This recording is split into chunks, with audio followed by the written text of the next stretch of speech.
गुरु ब्रह्मा गुरु विष्णु गुरुदेव महेश्वर गुरुरेव परब्रह्म तस्मै श्री गुरवे नमः। ओं नमो भगवते वासुदेवाय। श्रीमद् भागवत गीता अथ चतुर्थ अध्याय ज्ञान योग। तृतीय अध्याय যোগেশ্বর শ্রীকৃষ্ণ আশ্বাস দিয়েছিলেন যে দোষ দৃষ্টি মুক্ত হয়ে যিনি শ্রদ্ধাপূর্বক আমার মতে চলবেন তিনি সকল কর্মবন্ধন থেকে সম্পূর্ণ রূপে মুক্ত হয়ে যাবেন। যোগী মানে জ্ঞানযোগ ও কর্মযোগ আমাদের কর্মবন্ধন থেকে মুক্তি দিতে পারে। এই যোগেই বুদ্ধি সঞ্চার নিহিত। প্রস্তুত অধ্যায় তিনি বলেছেন যে এই যোগের আবিষ্কারক কে, কিভাবে এর ক্রমিক বিকাশ হয়। শ্লোক নাম্বার 1। শ্রী ভগবান উবাচ ইমং বিবস্বতে যোগং প্রক্তবানহমব্যয়ম বিবস্থানম নন্ময়ে প্রাহো মনোরিক্ষাকো বেহ ব্রবীত। পরমেশ্বর ভগবান শ্রীকৃষ্ণ বললেন, আমি পূর্বে সূর্যদেব বিবস্বানকে এই অব্যয় জ্ঞানযোগ বলেছিলাম। বিবস্বান তা মানব জাতির জনক মনুকে বলেছিলেন এবং মনু তা তার পুত্র ইক্ষ্বাকুকে বলেছিলেন। তাহলে আমি এই অবিনাশী যোগ কল্পের আরম্ভে বিবস্বান মানে সূর্যকে বলেছিলাম। বিবস্বান হচ্ছে সূর্যের আরেক নাম। বিবস্বান মানে সূর্য মনুকে বলেছিল, মানব জাতির সকলের আদি পিতা যিনি, সেই মনুকে বলেছিলেন। এই মনুর নাম অনুসারে আমরা সবাই মানুষ। মনু তার পুত্র ইক্ষ্বাকুকে বলেছিলেন। কে বলেছিলেন না, প্রথম আমি বলেছিলাম, মানে ভগবান শ্রীকৃষ্ণ বলেছিলেন। শ্রীকৃষ্ণ কে ছিলেন না, তিনি একজন যোগী ছিলেন। তত্ত্বস্থিত মহাপুরুষই এই অবিনাশী যোগ কল্পের আরম্ভে অর্থাৎ ভজনের আরম্ভে বিবস্বান অর্থাৎ যে নিশ্চেষ্ট এইরূপ প্রাণীর প্রতি বলেন। শ্বাসে সঞ্চার করে দেন। এই স্থানে সূর্য প্রতীক স্বরূপ, ওই আকাশের সূর্যের কথা নয়। কারণ শ্বাসেই এই পরম প্রকাশ স্বরূপ বিদ্যমান এবং ওই রূপেই তার প্রকাশ উপলব্ধি করায় বিধেয়। বাস্তবিক প্রকাশদাতা সূর্য সেই স্থানেই আছে। এই যোগ অবিনাশী। শ্রীকৃষ্ণ বলেছিলেন এর আরম্ভের নাশ নেই। এই যোগ একবার আরম্ভ করে দিলে পূর্ণত্ব প্রদান করেই শান্ত হয়। দেহের কল্প ঔষধির দ্বারা হয়, কিন্তু ভজনের দ্বারা আত্মার কল্প হয়। ভজনের আরম্ভই আত্মকল্পের আদি। এই সাধন ভজন মহাপুরুষের কৃপা লাভ হলেই করা সম্ভব হয়। মোহনিশাই অচেতন আদিম মানব, যাদের মধ্যে ভজনের সংস্কার নেই, যোগ বিষয়ে যারা কোনোদিন চিন্তন করেননি, এই ধরনের মানুষও মহাপুরুষের দর্শন মাত্র তার বাণী শুনে কিছু সেবা সান্নিধ্য করলে যোগের সংস্কার তাদের মধ্যেও সঞ্চার হয়। একেই গোস্বামী তুলসীদাসজি বলেছেন, যে চিতয়ে প্রভু জিনহ প্রভু হে রে তে সব ভয়ে পরম পদ জগু। রামচরিত মানসের 2 নম্বর স্কন্ধে 216 নম্বর অধ্যায়ের 1 এবং 2 নম্বর শ্লোকে এটা প্রতিপন্ন করা হয়েছে। শ্রীকৃষ্ণ বলেছেন যে এই যোগ আমি আরম্ভে সূর্যকে বলেছিলাম, চক্ষ সূর্য অজায়ত। মহাপুরুষের দৃষ্টি নিক্ষেপ মাত্রই এই যোগের সংস্কার শ্বাসে সঞ্চার হয়।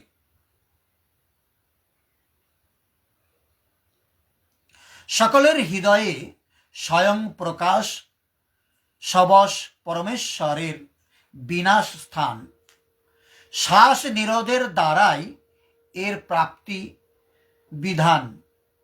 শ্বাসে সংস্কারের সৃজনই হল সূর্যের প্রতি বলা। সময় হলে এই সংস্কারের স্ফুরণ মনে হয়। মনুর প্রতি এই হলো সূর্যের বক্তব্য। মনে স্ফুরণ হলে মহাপুরুষের বাক্যের প্রতি ইচ্ছা জাগ্রত হয়। মনে কোনো লালসার স্ফুরণ হলে তা লাভ করার ইচ্ছাও অবশ্যই হয়। মনু ইক্ষ্বাকুকে তাই বলেছিলেন, লালসা জাগবে যে সেই নিয়ত কর্ম করি, যা অবিনাশী, যা কর্মবন্ধন থেকে মুক্তি দেবে। যদি এমন হয় তাহলে করা যাক। এবং এইভাবে আরাধনাতে তীব্রতা এসে যায়। এই যোগের তন্ময়তা কোন স্তরে গিয়ে পৌঁছায়, এই বিষয়ে তাৎপর্য কি বলেছে আমরা একটু দেখে নেব।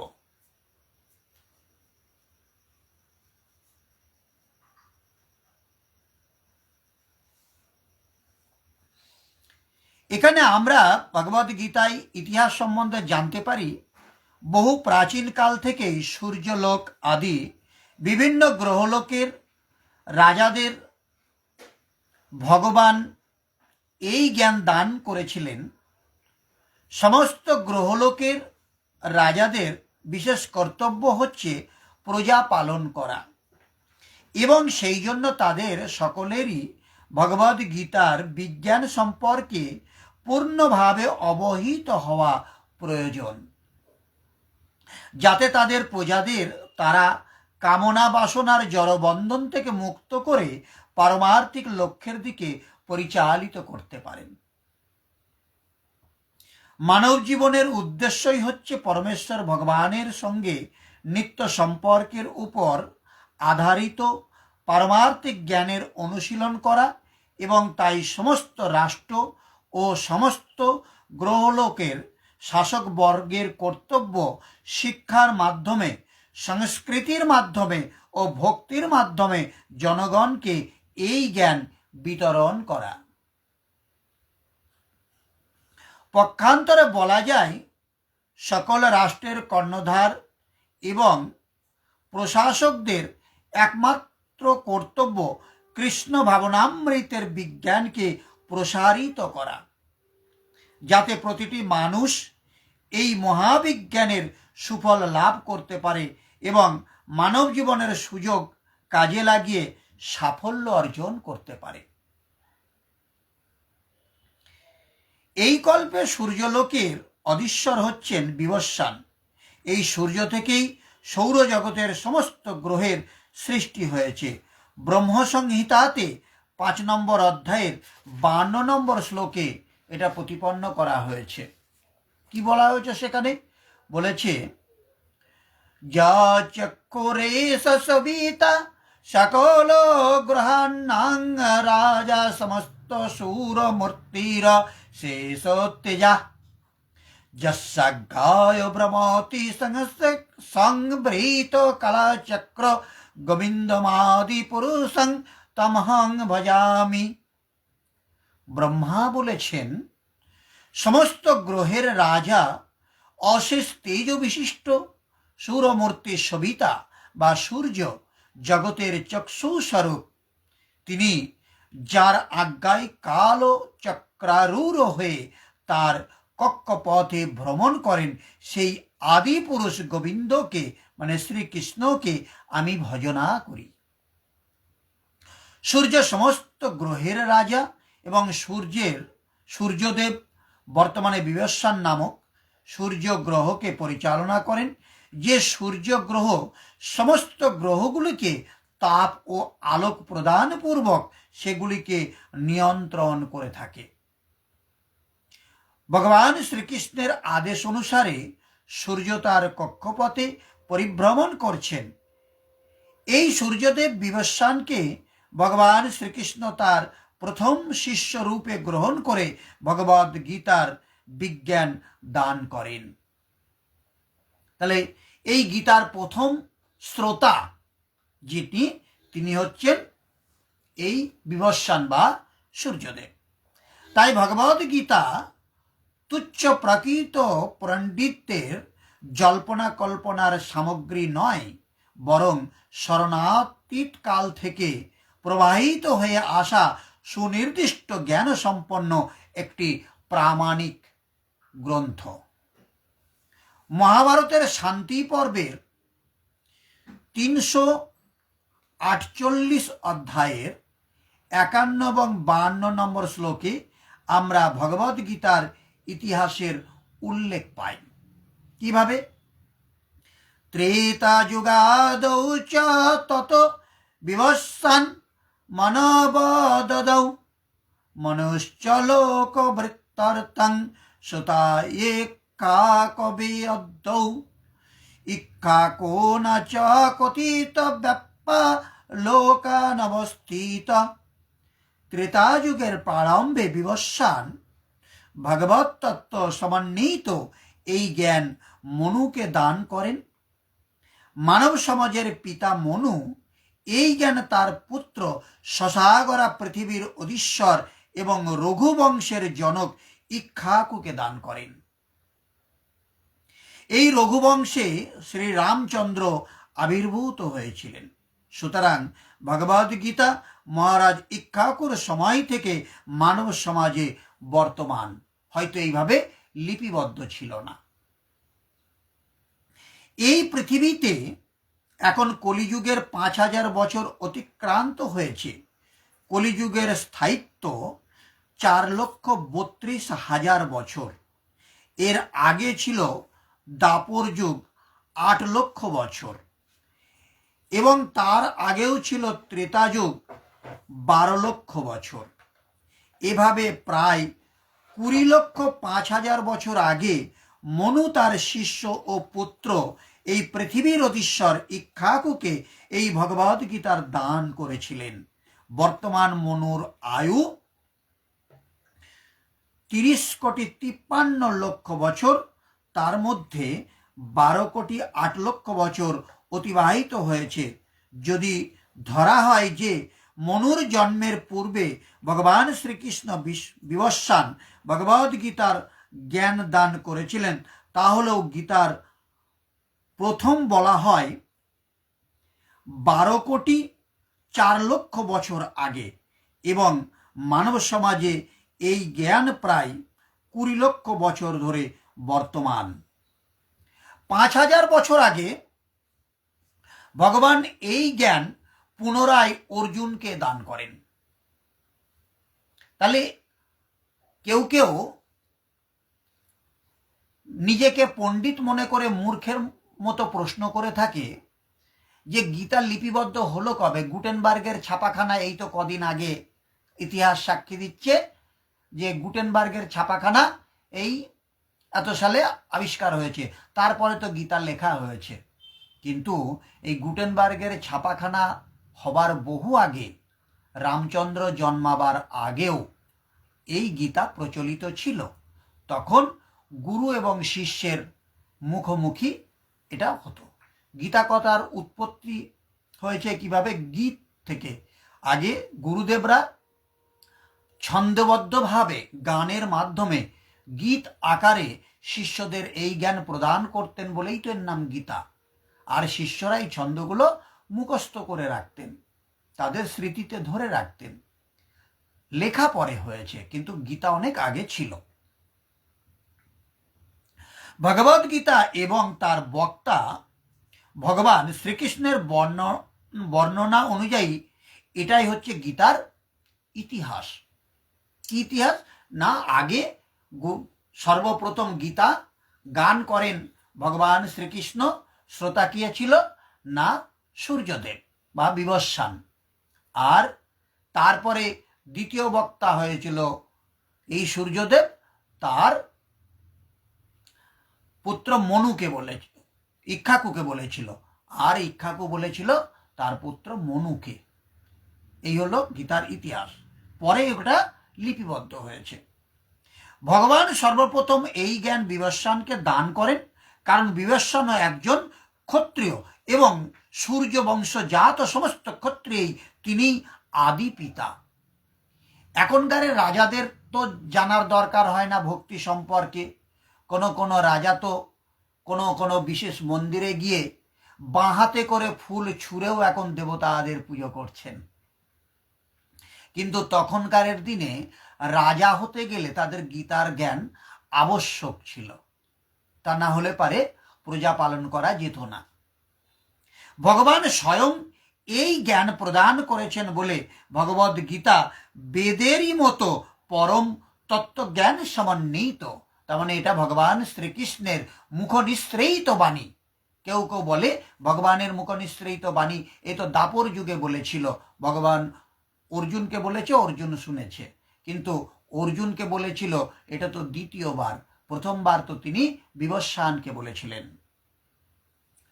এই জ্ঞান অপৌরসেয়।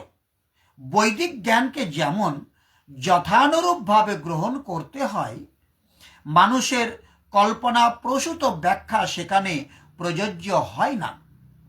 ভগবদ্গীতাও তেমনি জড়বুদ্ধি প্রসূত কোন রকম ব্যাখ্যা ব্যতিরেকেই গ্রহণ করতে হবে। কেন না এটা ভগবানের শ্রীমুখনিঃসৃত বাণী। প্রাকৃত তার্কিকেরা ভগবদ্গীতার উপর তাদের কল্পনা প্রসূত ব্যাখ্যা করার চেষ্টা করতে পারে, কিন্তু তা যথাযথ ভগবদ্গীতা নয়। অনেক বৈষ্ণবদের সাথে সাধুসঙ্গ করতে গিয়ে দেখেছি, তারা নিজেদের মনের মতন করে কিছু কথা আলোচনা করলো, বললো গীতাই বলেছে এটা, বলে চালিয়ে দিল তার নিজের কথাটা।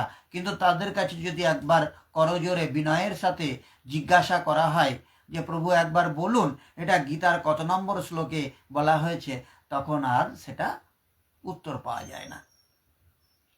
ভগবদ্গীতার যথার্থ মর্ম উপলব্ধি করতে হয় গুরু পরম্পরার ধারায়, এবং এখানে বর্ণনা করা হয়েছে যে ভগবান এই জ্ঞান প্রথমে সূর্যদেব বা বিবস্বানকে দান করেন। বিবস্বান তা দান করেন মনুকে, এবং মনু তার পুত্র ইক্ষ্বাকুকে তা দান করেন। তাহলে এইভাবে আমরা গুরু পরম্পরায় এটাকে পেয়ে এসেছি।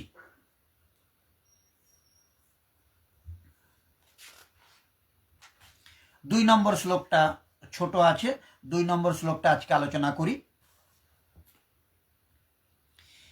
এবং পরম্পরা প্রাপ্তমিমং রাজর্ষয় বিদু সকালে নেহ মহত যোগ নষ্ট পরন্তপ। হে পরন্তপ, এইভাবে পরম্পরা ক্রমে প্রাপ্ত এই পরম বিজ্ঞান রাজর্ষিরা লাভ করেছিলেন। খুব সুন্দর একটা শব্দ রাজর্ষি।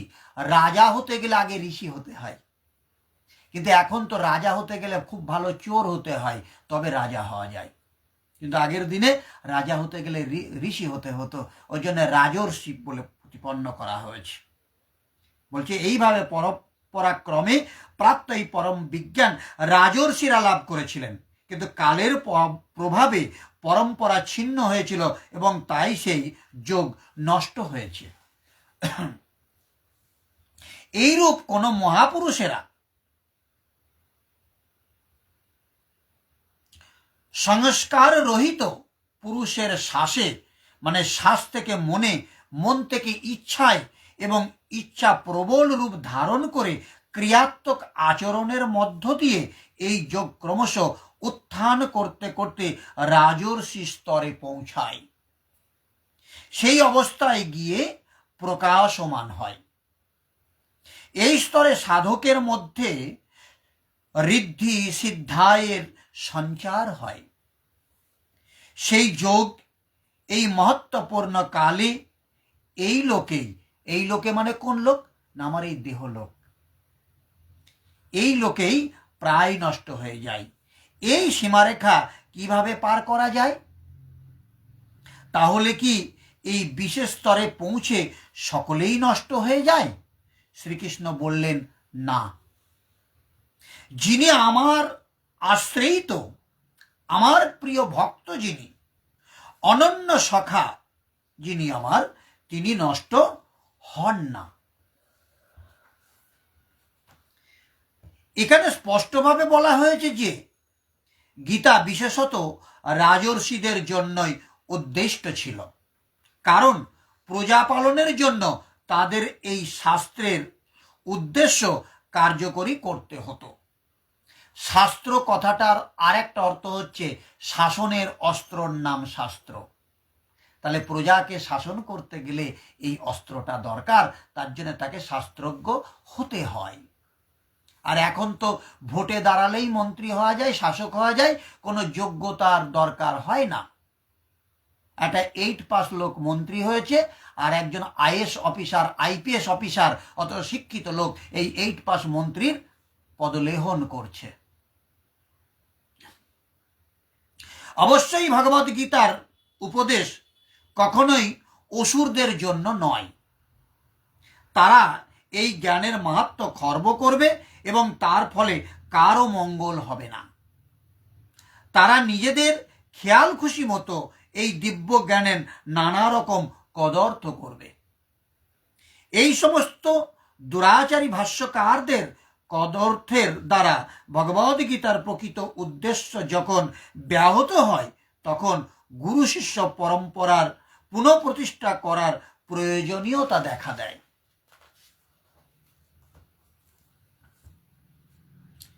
5000 বছর আগে ভগবান স্বয়ং লক্ষ্য করলেন যে গুরু শিষ্য পরম্পরার ধারা বিচ্ছিন্ন হয়ে গেছে।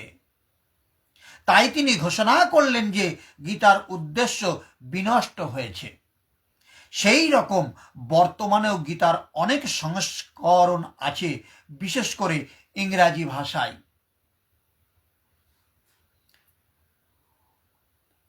কিন্তু তাদের মধ্যে প্রায় কোনোটাই গুরু পরম্পরার ধারা অনুযায়ী নয়। এখন ট্রেনেও এক ধরনের গীতা বলে বিক্রি হয়, যে সমস্ত গীতায় নাকি মোহাম্মদ রসুলেরও বাণী প্রচার হচ্ছে। কিন্তু গীতার মধ্যে ভগবান রসুলের বাণী প্রচারের বিষয় নয়, এটা ভগবান শ্রীকৃষ্ণের বাণী প্রচার হয়েছে এবং সেটা 700খানা শ্লোক এখানে সীমিত রয়েছে। তথাকথিত সমস্ত জড়জাগতিক পণ্ডিতেরা গীতার অসংখ্য ধরনের ব্যাখ্যা লিখে কৃষ্ণ কথার নামে একটি ভালো ব্যবসায় জাঁকিয়ে বসেছে। কিন্তু তাদের মধ্যে প্রায় কেউই পরমেশ্বর ভগবান শ্রীকৃষ্ণকে স্বীকার করেন না। এটি আসুরিক প্রবৃত্তি। অসুরেরা কখনো ভগবানকে বিশ্বাস করে না, কিন্তু তারা কেবল ভগবানের সম্পত্তি উপভোগ করতে চায়। ভগবানের নামে মন্দির তৈরি করে সেখানে অনেক দক্ষিণা আসে, প্রণামী আসে, এসি ঘরে তারা বাস করে, দামি সোফায় এলিয়ে আরাম করে, আর এয়ার কন্ডিশন ঘরে থাকে, রাজভোগ আহার করে। এই সমস্ত সুখ সমৃদ্ধি তারা উপভোগ করতে চায় ভগবানের নামে। পরম্পরার ধারায় প্রাপ্ত ভগবদ গীতার যথাযথ একটা সংস্করণের বিশেষ প্রয়োজন পূরণের জন্য এই উদ্যোগটি এখানে নেওয়া হয়েছে। ভগবদ গীতা মানুষের প্রতি ভগবানের পরম আশীর্বাদ। কিন্তু এই গ্রন্থটিকে যদি যথাযথভাবে গ্রহণ না করে দার্শনিক জল্পনা কল্পনামূলক নিবন্ধ বলে মনে করা হয়, তাহলে কেবল সময়েরই অপচয় হবে। আজ এই পর্যন্তই থাক। আগামী দিন আমরা এই 4th অধ্যায়ের 3 নম্বর শ্লোক থেকে আলোচনা শুরু করব। সুষমা বিশ্বাস বম্বে থেকে শুনছে, দেওধর রয়, সমীর বাছার, সকলকে যারা যারা রয়েছেন, হরে কৃষ্ণ। সকলকে অনুরোধ করব, যদি এটাকে আপনাদের কিছু মন্তব্য করার থাকে কমেন্টে গিয়ে মন্তব্য করতে পারেন। আগামী দিনে আমি আপনাদের সেই মন্তব্যের উত্তর দেব, এবং যদি সম্ভব হয় আপনারা একটা করে শেয়ার করবেন। হরে কৃষ্ণ। ওং সর্বে ভবন্তু সুখিনঃ, সর্বে সন্তু নিরাময়া, সর্বে ভদ্রাণি পশ্যন্তু, মা কশ্চিৎ দুঃখভাগ ভবেৎ। ওং শান্তি শান্তি শান্তি। সমস্ত মানুষ সুখী হোক, সমস্ত মানুষ রোগমুক্ত হোক, সমস্ত মানুষকে আমি দেখতে চাই তারা যেন কোনো দুঃখ ভোগ না করে। হরে কৃষ্ণ।